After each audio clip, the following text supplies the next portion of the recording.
The first rule to looking more polished is to literally know how to polish your shoes. Now that may sound simple, but I can't tell you how many times I've been out and observed a man wearing nice shoes that are scuffed. Of course, not all shoes need to be polished. If you're going to be dressing casual, maybe you're wearing white canvas sneakers. But in general, the same rule applies. Your shoes need to look good. They need to be clean. Now, for most of us watching this video, we are around people that are wearing shoes. So then why does it still matter if everyone has shoes? Because people's eyes go up and down when they meet somebody for the first time. And we focus in on endpoints. That's going to be the feet. That's going to be the face. And guess what? We do give shoes a bit more time and attention. And we do make a quick judgment about somebody based off what we see. And by the way, when it comes to taking care of your footwear, I'm not advocating you spend 30 minutes a day spit shining your shoes. What I am saying is have the tools available, maybe a shoe shine box or whatever you need to make sure that your shoes, your sneakers look good when you wear them. The next rule to looking polished, to looking refined is to understand how to mix and match patterns. So right here is an example of what you don't want to do. This guy, unfortunately, looks like a clown, which nothing against clowns. They're in some of my favorite horror movies out there, but that's not the look the majority of us are going for when we're looking to mix and match these combinations. Now, the base pattern is actually a non-pattern, and that is solids. And in my opinion, should make up the majority of the clothing in your wardrobe. Next up, we're going to have stripes, and these are lines that go vertically up and down. And when it comes to stripes, you're going to see a wide variety. Now, for the most part, stripes are going to be found in shirts, although you will find them in suiting as well. On a side note, you will rarely see stripes in menswear going horizontally, although occasionally you will on certain shirts. But if you're wearing this,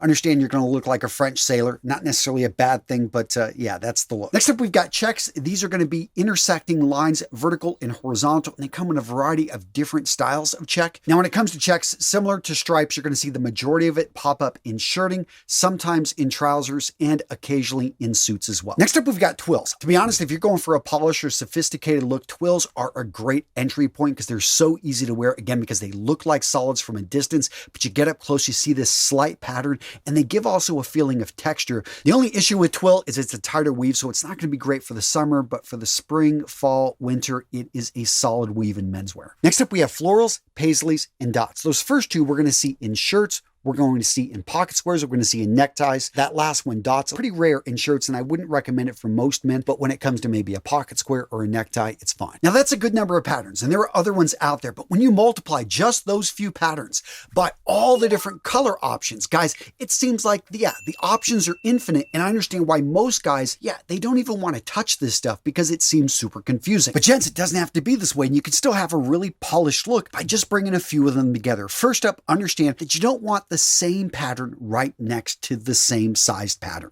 That right there can create an optical illusion with the eyes of movement, not something in general we want. Also, keep it simple. Right here, notice my shirt is a solid color. We've got a bird's eye pattern right here in my jacket. And then with the pocket square, I'm bringing in a bit of contrast. The result, I brought in 3 different patterns. I kept 2 of the colors relatively similar to each other, brought in a bit of contrast with the accessory, and overall it gives a nice polished look. Now, this next rule to looking refined is a lot simpler, and that is to choose the right type of bag or luggage to carry your items in. So first up, for the professionals out there, nothing beats a briefcase. I like a simple, elegant, stylish design. Preferably, I'm looking for bags that are made of leather, and I really like it when they've got a strap that you can just wrap around your body if you want to have your hands free. Now, what about backpacks? Well, the key here is you don't want to look like a student. I get it. Maybe you are a student, but you want to look more professional. You want something that shows you're well put together. In general, I lean towards leather for the more sophisticated looks simply because it has the history and durability. Now, if you are traveling for more than a few days, that's when you need to look at luggage. Now, there are all different types of carry-ons, but the one I'm going to recommend is today's sponsor, Carl Friedrich. I use their bags when I'm traveling. This right here is the best carry-on I have ever owned. It's made with this lightweight polycarbonate, but it has an aluminum frame, and it feels really, really sturdy. They use these silent Japanese spinner wheels made by Hinomoto, which, in case you don't know, they're the gold standard in luggage wheel manufacturing. So the little things, which aren't so little, like the leather that they use a vachetta leather. This type of leather is produced in Tuscany, Italy, and it uses a centuries-old technique of vegetable tanning. What it does is it gives the leather a really nice, subtle texture and this natural finish that just gives it this refined, polished look. And getting into function, function and design, let's talk about their luggage. So they've got this aluminum frame, which maintains the overall structure while keeping it lightweight. And over that, they've got this lightweight polycarbonate shell, which gives the feel of a very solid piece. But when you pick this thing up, it's incredibly light. What I love is they've got one with an external pocket, so you want to be able to quickly get to your laptop or any books or anything you want to put in there. Boom, you've got access to it right there on the outside. Seriously, I've seen bags at this quality cost 3 to 4 times as much. And gents, I've got to mention their service. So they've got this 100-day guarantee. Seriously, you get the bag, you use it, you're not really into it, you can return it. And on top of that, gents, a lifetime warranty. Luggage, bags, wallets, whatever you grab over there, you're going to have this for the rest of your life. And it's polished. It looks sophisticated. It's timeless in design. Absolutely beautiful. Go check out Carl Friedrich. Everything these guys put out. Amazing quality. For what you pay, you get an amazing deal. Go over and check out Carl Friedrich. Tons of options. Awesome company. Proud to support. The next rule to looking polished, to looking refined, is to make sure your wardrobe is full of clothing that is neutral in color. By neutral, I'm talking classic colors and shades that are going to be easy to mix, easy to match, are going to be interchangeable, and really for men, it comes down to 5 colors: black, white, blue, gray, and brown. Now, I'm not saying red, gold, orange, neon green, that you can't pull those colors off, but in general, you want to be careful.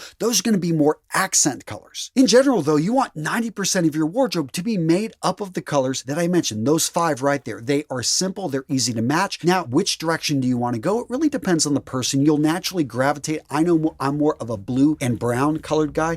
I'm really, black isn't the go-to color for me, so I mix and match and bring in those other colors. And by the way, when I say brown, tons of shades of brown. So you can go with tan, you can go with khaki, with a light brown, dark brown, and the same for blue. Tons of different shades. I know a lot of guys are going to lean towards darker blues, such as navy, which from a distance, a lot of guys actually confuse with black. Same with maybe midnight navy. That being said, gents, again, keep it simple. Understand that you don't have to go crazy with colors to have a polished, sophisticated look. Stick with the basics. A lot of times you know what you like. You've probably worn certain colors that you've got compliments on, so you know they're working with your own natural color tone. Or another quick tip, look at your eye color, especially if you've got blue eyes, then you can bring in that same shade of blue. If you've got another variation, try to match your eyes with some of the accessories. It actually will bring them out, and is a great way to actually get more compliments on your eyes. Now, this next tip to looking more polished seems obvious, and that is pay attention to your grooming. You want to make sure that your haircut is taken care of. I like to schedule a time with my barber once a month at least, preferably probably every 2 weeks. That way you can take care of,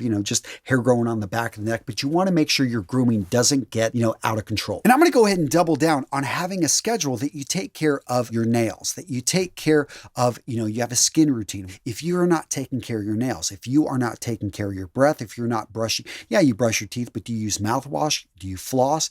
Are you going to the dentist to be able to get plaque and stuff removed? You should do that every 6 months. Otherwise, you're going to get gum disease.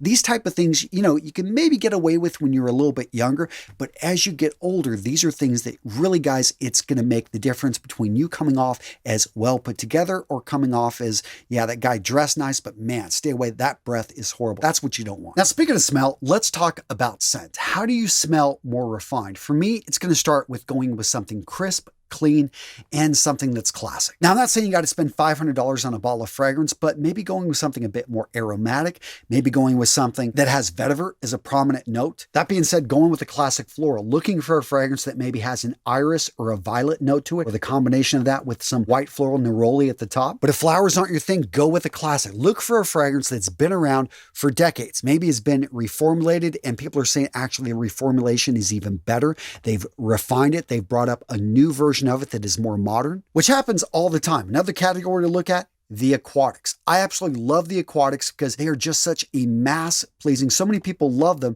And again, you got tons of great options out there. And once you go down the rabbit hole, there are tons of options. Seriously, there are fragrances out there that are going to make you smell like a sexy, refined, polished pirate.